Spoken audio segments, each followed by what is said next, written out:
You know, working and toiling away your entire life is a waste of your time. This is not an anti-work video. This is an anti-system video. Because if you just think about it this way, okay? What does this system do? At the end of your life, you're expected to work for most of your life so that by the very end, when you're old and in your worst physical condition for most people, if you even survive long enough to enjoy it, at the end, they say, you know what? You played your role. You worked those long hours. You were very careful about your PTO usage. And we're going to pat you on the back and say, you did a great job propping up this system of gross income inequality. You kept us fat and happy. You know, the C-suite got to take their kids on vacation 4 times a year to all the best places in the world. And you made that happen. And to show us, for us to show that we care about you, we're going to let you have a couple years at the end of your life where you can just be old. Yeah, doesn't that sound great? Doesn't that sound awesome? We're going to leave you alone. You don't have to work for us anymore to survive. We're just going to let you be old. That's horrible. Oh, and by the way, your medical care is going to be diminished because Medicare gets worse quality. You can't afford as much health care. So that's the other way we show that we care. Oh, and we also take your 401k and we dump it into the stock market. So hopefully there's no economic collapse before you retire, because if your money goes bye-bye, that's not on us. That's on the American system. This is the way you're told, basically, to conduct your life. This is the path. You work, you retire. And in between, you're supposed to live life. You spend your most productive time, your 9 to 5, in the office doing one task or 2 tasks or whatever task they can throw at you to save money from having to hire another person. Let's keep it real. That's your life. And then, so they take your life from you, and then they give you back the chump change. And in return, your status in society is less than the people taking your most productive time. Your economic value is less than the people taking your time. How sick and depraved.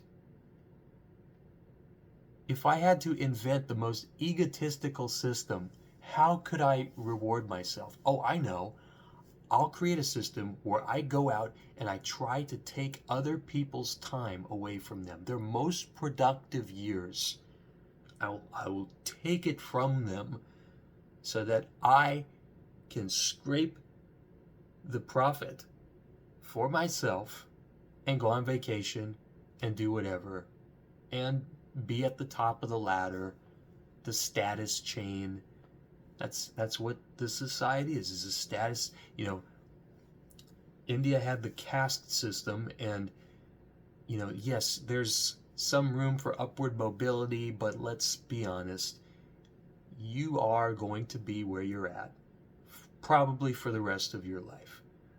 Very few people go on to become multimillionaires, billionaires. It's just something that happens, and for the people it happens to, I guess, great. I hope you're happy. But you find that a lot of those people, especially the ones that you hear about who win the lottery, they go insane. They become miserable They blow all their money and they just like, I don't know, some of them like off themselves, or they get hooked on drugs and they totally lose it, which is crazy. It's crazy that that's your dream. Most people dream, oh man, if I could just hit the lottery. Yeah, the reason you want to hit your lottery, or the reason why you want to hit the lottery, is so that you can walk away from your dog shit life, your lifeless existence. I have a dozen videos on this by now. You are living in a simulation because you don't have any life in you. And so this system that we've created, it takes the life out of you. It's not enough that you don't have God in you. It literally says, well, what do you got? If you don't have God, you got anything else we can put a lien on? Oh, how about your time? How about your most productive years?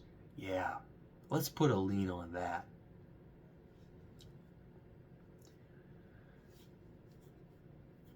I'm not anti-work. I'm not anti-work. You need to do it.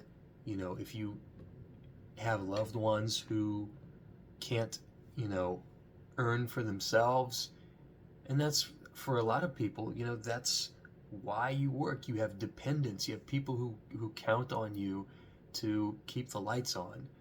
That doesn't make the system right. It keeps the system going. That's all.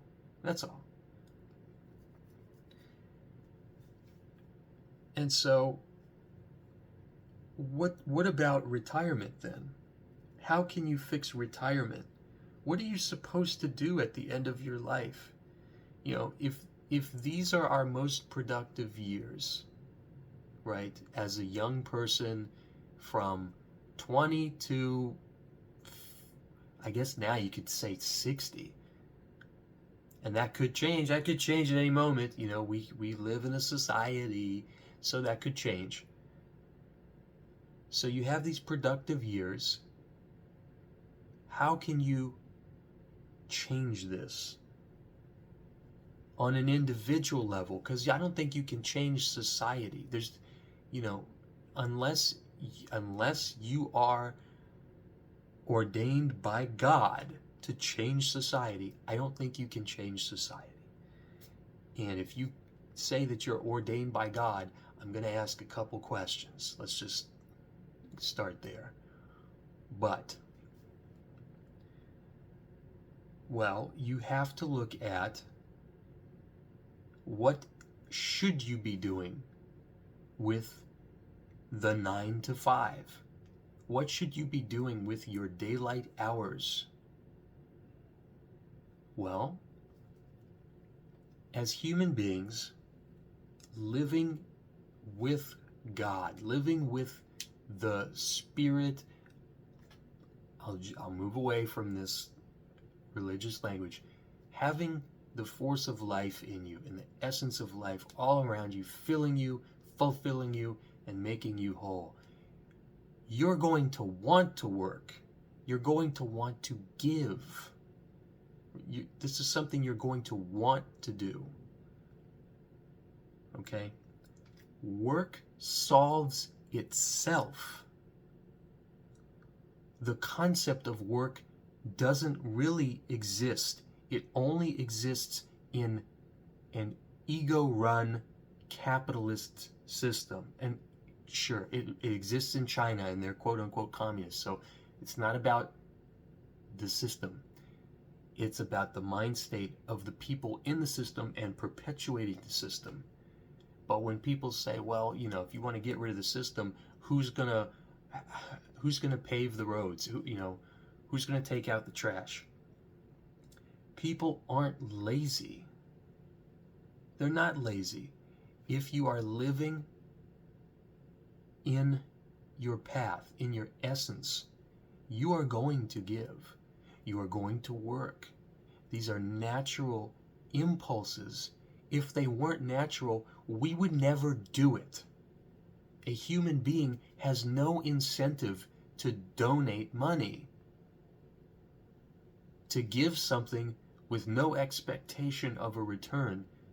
That doesn't, you can't do that with this. And this is basically, this is what our system is. Nothing, there's no such thing as a free lunch, right? This is the mantra of every company. You can't do anything for free. You can't do anything from the heart. The job system is not from the heart. There will be people who take out the trash. There will be carpenters. Okay? For Christ's sake, Christ was a carpenter. He had a 9 to 5, people. You know?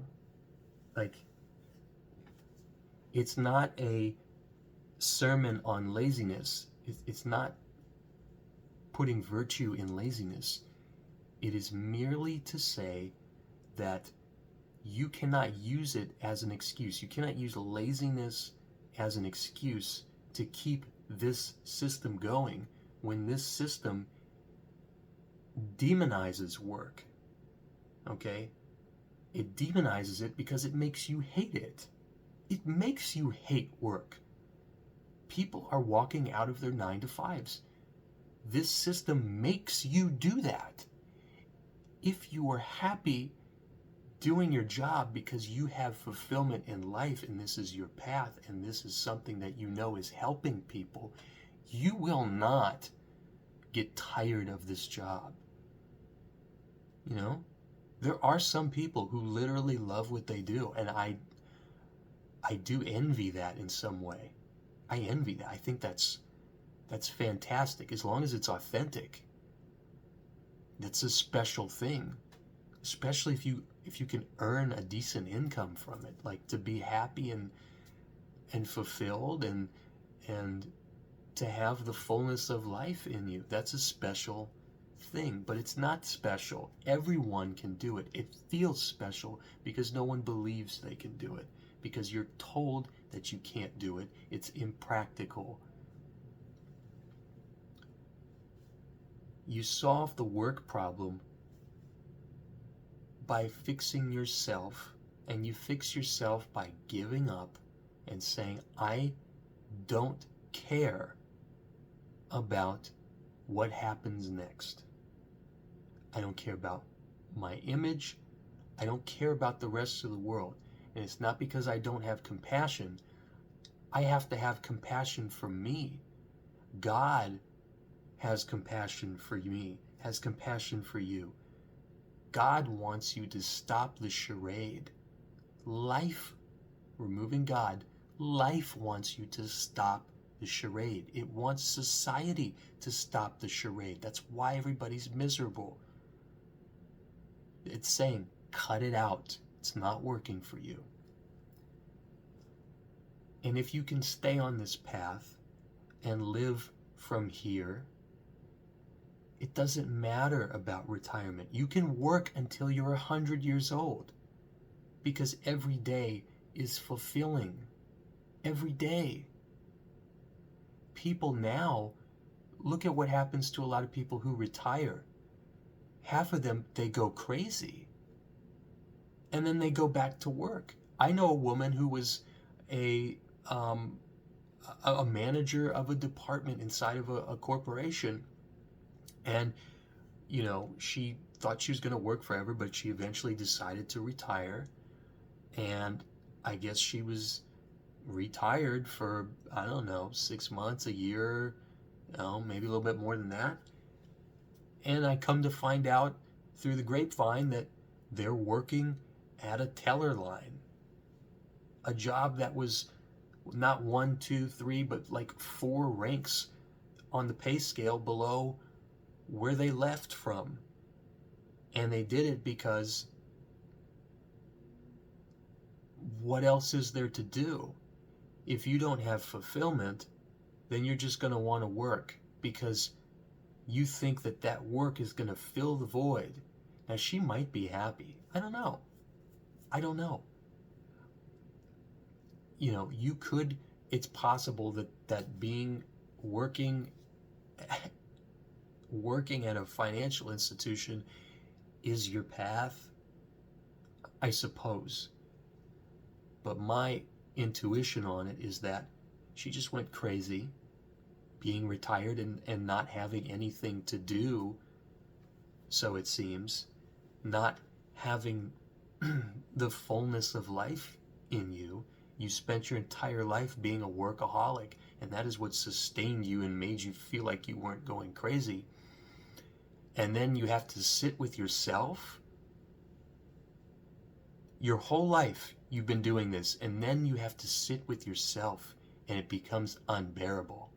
So you go back to your old habit. If you can live from your essence, from life, life will guide you. Life will show you the right way to work. It'll show you the right way to live. It'll show you the right way to die with grace. And if old people are working until, 80, instead of forcing them to do it at a job that they hate, let them do the work that they've loved to do their whole life. Then they can afford to take care of themselves, or at least for the most part. But again, our natural impulse is to give. So if somebody needs help, when we live from love, we will help them. But we can't do that in our current society. You can't. It's not that you can't. It's that it's not encouraged. It's actively discouraged, and it's almost like, I don't want to say punished, but it's threatened. It's threatened. We're going to threaten you. If you don't work, well, how are you going to pay your bills? If you don't work, society's going to fall apart. That's the threat. That's the essence of what keeps this going. If somebody's not working for us, then everything's going to fall apart, and we're going to be living in squalor. It assumes the worst in human nature. We have a society that assumes the worst in humans. And that's why you get the worst in humans.